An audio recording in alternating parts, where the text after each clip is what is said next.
స్త్రీ ఎక్కడి నుంచి తీయబడింది అని బైబిల్లో రాయబడి ఉంది? పురుషునిలో నుంచి తీయబడింది.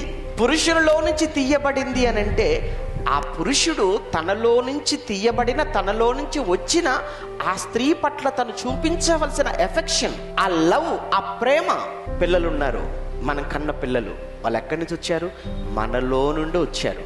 మనలో నుండి వచ్చిన పిల్లల మీద మనకున్నంత ప్రేమ పక్క వాళ్ళ మీద మనం చూపించగలమా? పక్క వాళ్ళు కూడా పిల్లలే కదా, వాళ్ళు కూడా నీ పిల్లల వయసే కదా, నీ పిల్లలతో పాటు ఆడుకునే వాళ్ళే కదా.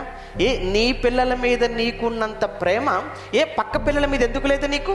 అప్పుడు నువ్వు అనే మాట ఏంటో తెలుసా? వీళ్ళు నా పిల్లలండి. ఎలా నీ పిల్లలు? నాలో నుండి వచ్చారు గనుక, నీ రక్తాన్ని పంచుకొని పుట్టారు గనుక. మంచిది.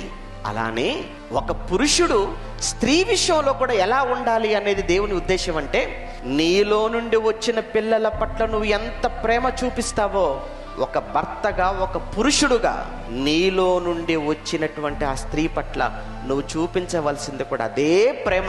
కానీ ఈరోజు చూస్తుంటే పురుషుడు స్త్రీ పట్ల ఆ ప్రేమ ఉందంటారా? ఈరోజు ఒక పురుషుడు తన భార్య పట్ల ఆ విధమైన ప్రేమను చూపించగలుగుతున్నాడా?